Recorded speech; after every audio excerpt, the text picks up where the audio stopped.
안녕하세요. 뉴스를 풀다의 김연경입니다. 몇 주 전 17살 북아프리카계 소년 나일이 경찰의 총에 맞아 숨진 뒤 수도 파리를 비롯해 프랑스 전역에서 대대적인 폭력 시위가 발생했었죠. 이 일을 계기로 프랑스 내의 소수 인종에 대한 대우와 관련해 논쟁이 벌어지기도 했었는데요. 오늘은 관용, 똘레랑스의 나라로 불리는 프랑스에서 점점 불거지는 인종 갈등 문제 한번 알아보겠습니다.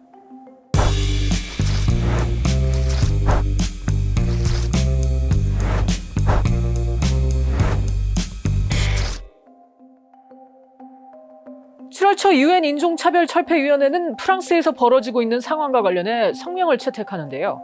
경찰 등 법 집행관들의 과도한 무력 사용과 인종의 근거에 용의자를 찾는 이른바 인종 프로파일링에 대해서 우려를 표명하고 권고사항을 내놓습니다. 유엔위원회는 특히 이런 관행이 소수 집단, 특히 아프리카와 아랍계의 사람들을 표적으로 하고 있다고 지적했는데요. 프랑스 정부는 이런 성명에 즉각 반발했습니다. 유엔위원회의 지적이 과도하고 근거 없다는 겁니다. 프랑스 외교부는 프랑스의 법 집행기관에선 어떤 종류의 인종 프로파일링도 금지돼 있다고 밝혔고요. 파리 경찰청도 프랑스 법 집행에 있어서 인종차별주의는 존재하지 않는다고 반박했습니다. 그런데 정말 그럴까요? 프랑스 인권단체가 2017년 발표한 조사에 따르면 지난 5년간 경찰이 신분증을 내놓으라고 요청한 적이 있었냐는 질문에 백인은 17%가 그렇다고 답한 반면 흑인은 53%, 아랍계는 49%라고 답했습니다. 그런 경험이 없다는 답은 백인은 83%에 달했지만 흑인과 아랍계는 각각 47%와 51%에 그쳤습니다. 인종차별이 없다는 프랑스 정부의 주장과는 사뭇 다른 결과죠. 지난달 숨진 나일은 이민자가 많이 사는 파리 교회 낭테르의 노상에서 경찰관의 정차 명령에 응하지 않았다가 근거리에서 사살됐다고 알려졌는데요. 파리 등 대도시 외곽은 통상 방리우라고 불립니다. 일부 지역에는 저소득층이 많이 살고 치안도 나쁩니다. 종종 이민 온 사람들과 경찰관의 대립이 일어나죠. Le fait d'y revenir avec autant d'insistance, plusieurs semaines à l'avance, et en mettant en exergue les incidents qui se déroulent tous les jours dans les quartiers d'habitat social, mais en faisant des grands titres de l'actualité en France, voilà quelque chose qui peut avoir un rôle incitatif.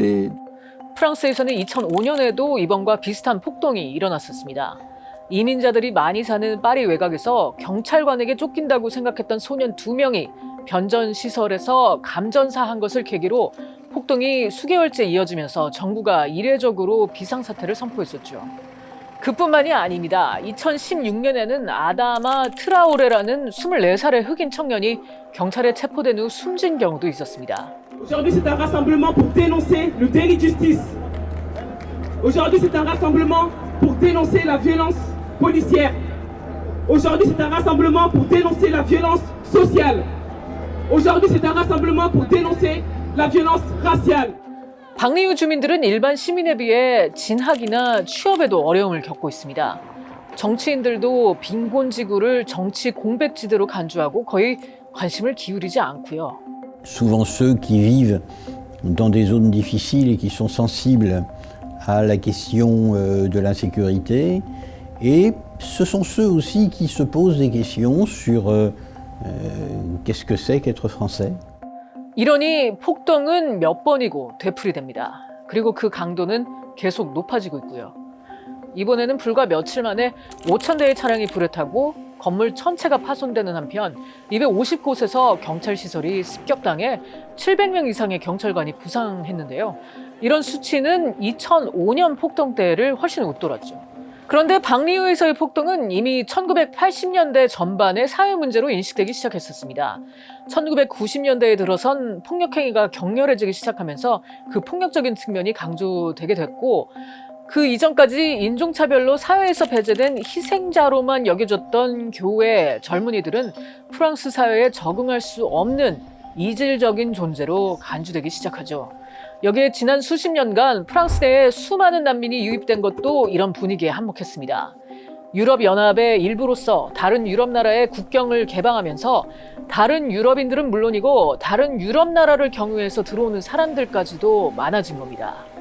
Travailler avec les pays d'origine et les pays de transit pour lutter contre les trafics et éviter ces flux, protéger nos frontières extérieures, harmoniser nos règles, en particulier en matière d'asile ou d'accompagnement des réfugiés ou des migrants qui sont sur notre sol, et harmonisation aussi d'une gestion de ce qu'on appelle les flux secondaires. 최근 10년 새 프랑스에서 발생한 크고 작은 테러 사건은 프랑스 사회의 반난민, 반이슬람 정서를 더 부채질하고 있고요. 젊은 이민 1세대나 이민 2, 3세대가 이슬람 원리주의와 연결되면서 폭력을 낳고 있다고 하는 목소리가 커졌습니다. 프랑스 사회에 통합되지 않는 사람들의 존재가 문제되기 시작한 거죠. 그러면서 이들에 대한 경찰 공권력 개입을 정당화하는 목소리도 나옵니다. Est-ce qu'on est coupable? Est-ce qu'on doit tout le temps se justifier? Est-ce qu'on doit demander pardon pour des choses que nous n'avons pas commises du tout?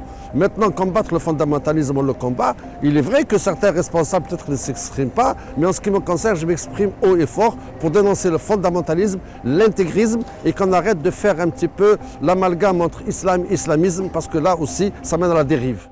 하지만 인권단체들은 프랑스 경찰이 지나치게 넓은 권한을 행사해 흑인과 아랍계 젊은이, 소년들에 대해 영장 없이 굴욕적인 신원 확인을 하고 있다며 계속 문제 제기를 해왔습니다. 휴먼 라이츠 워치는 소수민족 청소년들이 경찰로부터 과도한 신체 검사나 소지품 검사를 받는 건 물론이고 뺨 때리기나 발차기, 전기 충격기 사용 같은 폭력 행위와 인종차별적인 욕설과 모욕적인 말에 시달린다고 지적했습니다. 프랑스 경찰이 인종 프로파일링을 채택하고 있다는 겁니다. C'est-à-dire que c'est comme si l'immigré avait la délinquance qui lui coulait dans les veines. Comme si c'était inexorable. Alors pas l'immigré italien, pas le polonais, etc. Mais non, l'immigré plutôt du Maghreb, on a compris à peu près cela. 하지만 프랑스에선 인종차별과 불평등을 공공연하게 얘기하지 않는 분위기가 남아 있습니다. 피부색을 거론하는 것 자체가 인종차별주의자라는 것이죠. 프랑스에서는 심지어 어떤 다른 인종의 사람들이 얼마나 살고 있는지 정확히 아는 사람도 없습니다. 그런 통계가 존재하지 않기 때문입니다. 그런데 그건 프랑스라는 국가는 생명이라는 철학과도 연계되어 있습니다. 모든 시민은 프랑스인이라는 것에 우선순위를 두기에 피부색은 보지 않겠다는 의지입니다. 그렇기 때문에 정부가 통계 수집을 포함해 프랑스 시민들을 인종에 따라 분류하는 것처럼 보이는 어떤 행위도 하지 못하게 돼 있는 겁니다. 하지만 이런 평등주의를 강력하게 고수함으로써 프랑스 내 소수 민족에 대해 암묵적인 편견이 있을 수 있다는 논의를 하기 어렵게 만들었습니다. 분명 이상과 현실 사이에는 차이가 있는데 말이죠. 이런 가운데 프랑스의 인권 활동가들은 프랑스 정부가 먼저 인종 차이 그리고 차별이 존재한다는 점을 인정해야 한다고 주장하기도 합니다. Parce que c'est ça qui est en jeu. Si on laisse s'instiller l'idée que, à raison de leur couleur de peau ou de leur religion, certains peuvent être traités d'une manière indigne, alors ça n'est plus la France. Voilà. 그걸 인정하지 않는 이상 건전한 논의가 시작될 수 없다는 것이죠. 그러면서 미국의 사례를 들기도 합니다. 미국도 완벽하진 않지만 인종차별 문제와 관련해서는 그래도 더 자유롭게 대화를 나눌 수 있는 분위기가 조성돼 있다면서 말이죠. 프랑스와 미국 두 나라 모두 18세기 혁명에 뿌리를 둔 나라들입니다. 하지만 인종에 관련한 접근법은 확연히 다르죠. 어느 나라가 다른 나라보다 더 낫다고 할 수도 없습니다. 두 나라 모두 인종차별 문제가 여전히 건재하고 있기 때문입니다. 다양한 공동체가 공존하며 살아 용광로라고 불리는 두 나라. 인종차별 문제라는 현실의 벽을 각각 어떤 식으로 넘어설 수 있을지 귀추가 주목됩니다.